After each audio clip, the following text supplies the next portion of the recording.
Shatamanam Bhavati serial episode 1271 16th May 2025 ఏం జరిగిందో చూద్దాం. భాను నీలిమతో టైం ఎంత అయింది అంటే, అదేంటి భాను నన్ను అడుగుతావు, నీకు తెలుసు కదా అంటే, నీ నోటితో వినాలనుంది చెప్పు అని అడుగుతుంది భాను. అప్పుడు నీలిమ 12:30 అయిందంటే, ఇది మధ్యాహ్నం 12:30 అనుకో, నువ్వు ఎక్కడికి వెళ్ళావు ఏంటి అని అడగాల్సిన అవసరం లేదు, కానీ ఇది రాత్రి 12:30, ఈ టైంలో నువ్వు ఎక్కడికి వెళ్ళావు, ఈ సమయంలో ఒంటరిగా బయట నుంచి వస్తున్నావు అంటే ఎక్కడికి వెళ్ళావో తెలుసుకోవచ్చా అని భాను అడుగుతుంది.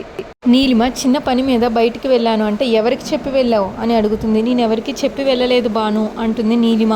ఎక్కడికన్నా వెళ్ళేటప్పుడు చెప్పి వెళ్ళాలి అని ఇంట్లో నాకు ఎవరు నియమం పెట్టలేదు అంటుంది నీలిమ.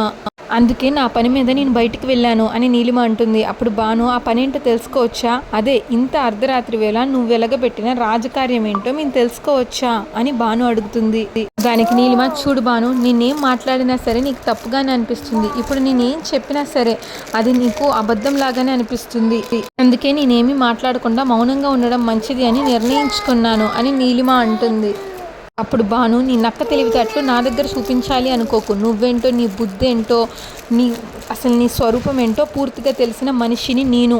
నువ్వు మారిపోయావు, మహోత్తరాలయ్యావు అని ఇంట్లో అందరూ నమ్మచ్చు, కానీ నేను మాత్రం ఎప్పటికీ నమ్మను, ఎందుకంటే నీ జన్మే అలాంటిది. ఎందుకంటే రాక్షసి లాంటి నువ్వు అందరినీ అభిమానించే దేవతలాగా మారావంటే నేను ఒప్పుకోను. అంతెందుకు, ఇప్పుడు నువ్వు ఎక్కడికి వెళ్ళొచ్చావు అని ధైర్యంగా చెప్పి ఉంటే నువ్వు మారావని కనీసం నా ఊహకి అయినా వచ్చేది.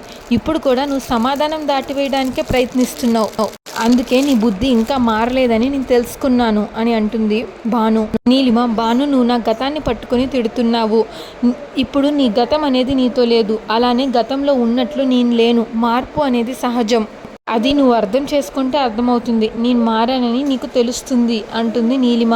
నేను ఎన్ని కష్టాల్లో ఉన్నా నిజాయితీగా నిలబడ్డాను, ఇంట్లోంచి నన్ను గెంటేసినా నేను నిజాయితీగా నిజంని పట్టుకొని నిలబడ్డాను కాబట్టే మళ్ళీ నా ఇంట్లో నాకు స్థానం వచ్చింది. నేను నీలాగా ఊసరవల్లిలాగా రంగులు మార్చలేదు కదా, నా వాళ్ళే నన్ను అర్థం చేసుకున్నారు, నీలాగా మాటలు చెప్పలేదు.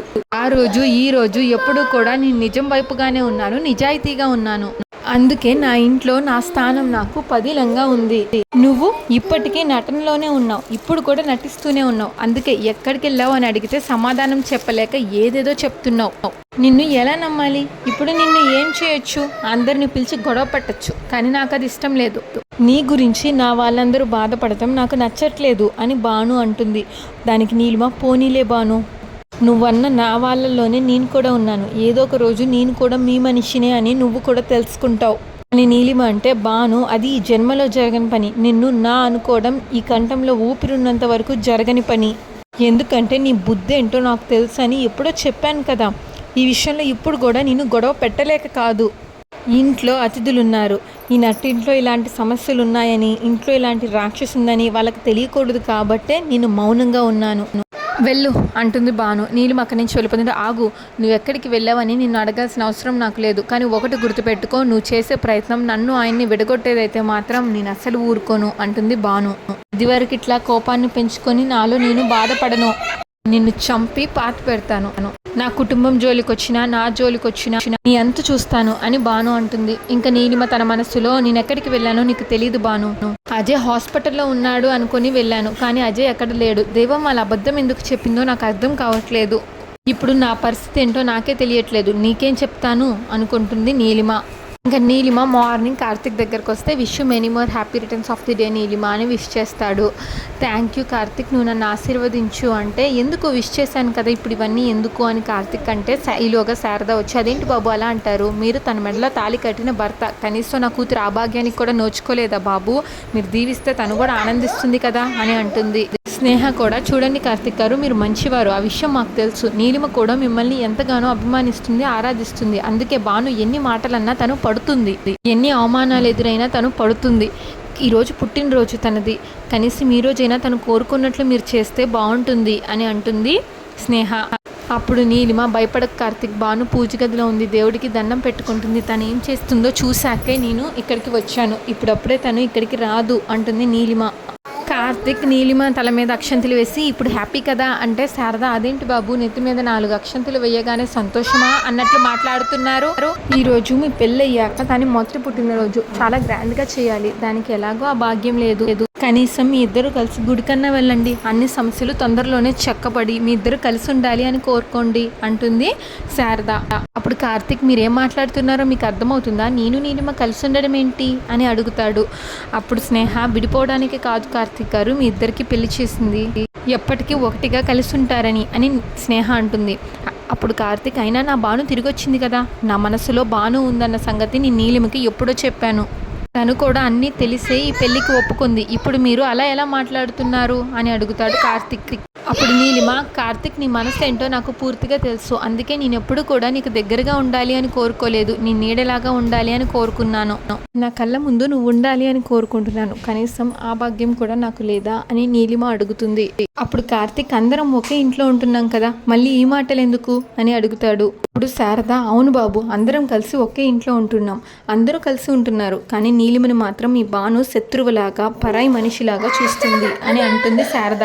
ఎన్ని మాటలన్నా మా నీలిమ తల ఉంచుకునే ఉంది, ఎందుకు బాబు మీకోసమే కదా, మీ మీదున్న గౌరవమే కదా, మీరు బాధపడకూడదు అనే కదా తన మెడలో తాళి కట్టినందుకు భర్త అయ్యారు.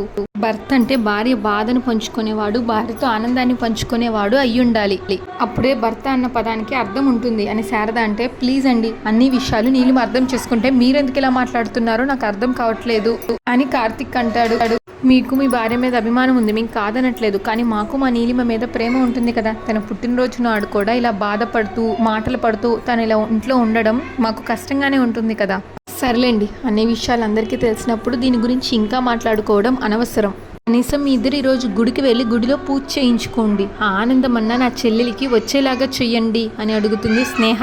అప్పుడు కార్తిక్ అది కాదు, భానుకి తెలిస్తే అంటే శారద భానుకి తెలియకుండా ఇంట్లో ఎన్ని విషయాలు దాస్తున్నాం, ఆ సంగతి మీకు కూడా తెలుసు, ఇప్పుడు మీరు గుడికి వెళ్ళారు అన్న సంగతి అందరికీ తెలిసినా కూడా ఏ ఒక్కరు భానుకి చెప్పరు, తీసుకువెళ్ళాలి అని మీ మనసులో ఉంటే ఎలాగోలా తీసుకెళ్ళచ్చు, భానుకి ఏదో ఒకటి చెప్పచ్చు, ఆఫీస్లో పని ఉందని అర్జెంట్ మీటింగ్ ఉందని చెప్పచ్చు, మీ ఇద్దరు కలిసి గుడికి వెళ్ళొస్తే మాకు తృప్తిగా ఉంటుంది, పుట్టినరోజు నాడు మాకు ప్రశాంతంగా ఉంటుంది. నీలిమ కూడా ప్లీజ్ కార్తిక్ ఈ ఒక్క హెల్ప్ నాకు చేయి, మన ఇద్దరం గుడికి వెళ్ళి దండం పెట్టుకుని వచ్చేద్దాం, తర్వాత ఏమీ కూడా నిన్ను అడగను అని అంటుంది నీలిమ. స్నేహ కూడా అంతలాగా బతిమాలుకుంటున్నా మీరు కాదనడం కరెక్ట్ కాదేమో, ఒకసారి ఆలోచించండి అని స్నేహ అంటుంది. సరే బయలుదేరు, అలాగే వెళ్దాం అని అంటాడు కార్తిక్. ఇంకా కార్తిక్ అటు వెళ్ళంగానే శారద అమ్మయ్య గుడికి వెళ్ళడానికి ఒప్పుకున్నాడు, ఇద్దరు కలిసి వెళ్ళండి, అక్కడ దేవుణ్ణి బలంగా కోరుకో, మీ ఇద్దరే కలిసి ఉండాలని, నీ జీవితం బాగుండాలి అని. కార్తిక్ మనసు మారి తన మనస్సులో నువ్వు ఉండాలని దేవుడిని బలంగా కోరుకో అంటుంది శారద. స్నేహ కూడా ఆల్ ద బెస్ట్ నీలిమ, దేవుడిని గట్టిగా కోరుకో అంటే భాను ఏమంటుందో అని నీలిమ అంటుంది. భానుకి ఏం చెప్పాలో తను చూసుకుంటాడు, నువ్వు ఇంతకు మించి ఏమీ ఆలోచించొద్దు, నువ్వు బాగుండాలని మేము కోరుకుంటాం, పదమ్మా నా బంగారం అని అంటుంది శారద నీలిమని. ఇంకా భాను అమ్మవారికి దండం పెట్టుకుంటుంది, వాళ్ళ అమ్మ ఆత్మ శాంతించాలి, తను ఎక్కడున్నా సద్గతులు కలగాలి అని. అలాగే మురారి గురించి కూడా దండం పెట్టుకుంటుంది, రాధ కనిపించాలని త్వరగా, ఆ ప్రేమికులు ఇద్దరు కలిసేలాగా, రాధ ఆచూకి కనిపించేలాగా నువ్వే చేయి తల్లి అని దండం పెట్టుకుంటుంది. ఈలోగా ఒక పక్క కార్తిక్ మరో పక్క మురారి వస్తారు. భాను మురారి వైపు తిరిగి, మురారి గారు ఇప్పుడే మీ గురించి దేవుడికి దండం పెట్టుకుంటున్నా, రాధ ఆచూకి చూపించమని, తొందరలోనే రాధ కనిపిస్తుందన్న నమ్మకం నాకుంది, ఇప్పుడు మురారి అదే ఆశతో బతుకుతున్నాను, రాధ కనిపించాలి, రాధతో మాట్లాడాలి, అసలు తను నా నుంచి ఎందుకు దూరంగా వెళ్ళిపోయిందో తెలుసుకోవాలి, కానీ అన్ని ఊహలకే పరిమితం అవుతున్నాయి, రాధ ఆశుకి మాత్రం తెలియడం లేదు అని అంటాడు మురారి. ఇప్పుడు భాను చెప్పాను కదండి, అమ్మవారిని కోరుకున్నాక తప్పకుండా ఆవిడే ఒక దారి చూపిస్తుందన్న నమ్మకం నాకుంది అంటే మురారి థ్యాంక్ యూ భాను అంటాడు. ఇప్పుడు భాను కార్తిక్తో ఏమండి ఈరోజు ఏంటో మనకు నీకు గుర్తుందా అంటే అదే అదే అంటాడు కార్తిక్. అదే ఏంటండి అలా అంటున్నారు, మర్చిపోయారా, ఈరోజు మా అమ్మ ఆర్థికం, మా అమ్మకి తద్దినం పెట్టాలి, ఈరోజు మనందరం మన ఇంటికి వెళ్ళాలి, మీరు నాన్న అన్నయ్య అందరూ మనందరం అక్కడ దీపం వెలిగించి ఈరోజు ఆ కార్యక్రమం చేయాలి, త్వరగా పదండి అని భాను అంటే కార్తిక్ ముందు మీరు వెళ్ళండి నేను తర్వాత వస్తాను అని అంటే భాను అదేంటి మీరు తర్వాత రావడం ఏంటి, అందరం కలిసే వెళ్దామని అనుకున్నాం కదా అంటే అదే భాను కానీ ఆఫీస్లో మీటింగ్ ఉంది, నేను అర్జెంట్గా అటెండ్ అవ్వాల్సిన పరిస్థితి, నేను అది అటెండ్ అయ్యి వచ్చేస్తాను మీరు వెళ్ళండి అంటాడు కార్తిక్. తప్పని పరిస్థితి, నేను అటు నుంచి అట్టే వస్తాను భాను నువ్వేం అనుకోకు అంటే అందరం కలిసే వెళ్దాం అనుకున్నాం కదా సడన్గా ఇదేంటి అంటుంది భాను.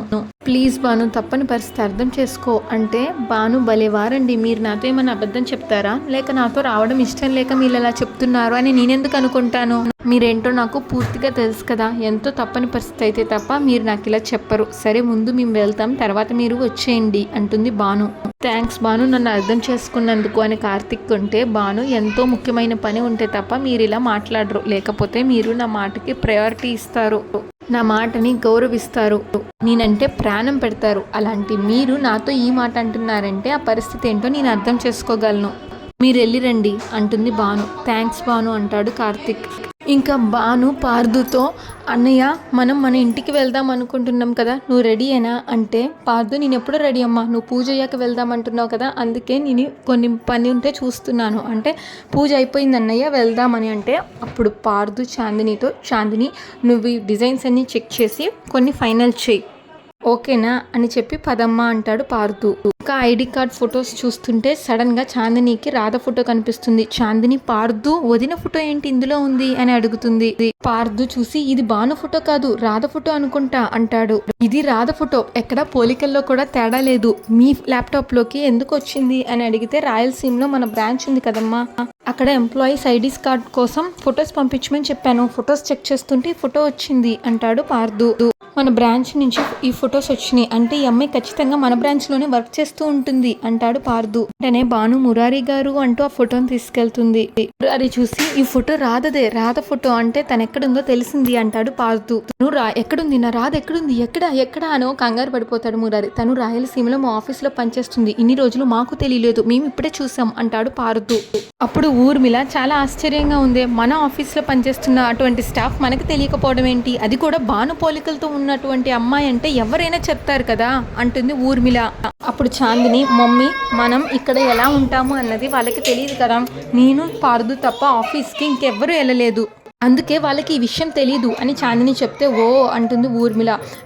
వాసు కూడా నిజంగా చాలా ఆశ్చర్యంగా ఉందమ్మా, ఆ అమ్మాయి మన కంపెనీలో పనిచేస్తూ ఇన్ని రోజులు మనకు తెలియకుండా ఉండడం ఏంటి, అది కూడా ఎక్కడో అమ్మవారిపల్లిలో ఉండవలసిన తను ఎక్కడో రాయలసీమకు వచ్చి పనిచేస్తూ ఉండడం ఏంటి అని అంటాడు వాసు. తను ఎక్కడుందో తెలియదు కదా, ఇన్ని రోజులు అన్ని చోట్ల వెతకం, సిటీలో ఉండవలసిన అమ్మాయి ఇప్పుడు అక్కడికి వెళ్ళిందని ఇప్పుడే కదా మనకు తెలిసింది, అయినా మన దగ్గర పనిచేస్తున్న అమ్మాయి మనకు తెలియకుండా ఉండడం ఏంట్రా అంటే, అదే కదా భగవంతుడి లీల, ఆ జగన్నాటక సూత్రధారి ఎప్పుడు ఎవరికి తెలియకుండా ఎలా నాటకం ఆడతాడో తెలీదు అని బామ్మ అంటుంది.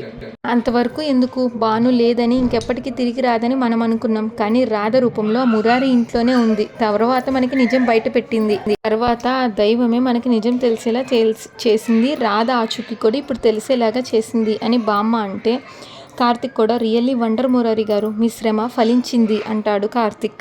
సత్య, మావయ్య మనం రాధ దగ్గరికి వెళ్ళాలి వెంటనే అని అంటుంది. బామ్మ కూడా తను రాయలసీమలో ఉందని తెలిసింది కదా, మన రాధని ఇక్కడికి తీసుకొచ్చేయండి అని అంటుంది బామ్మ.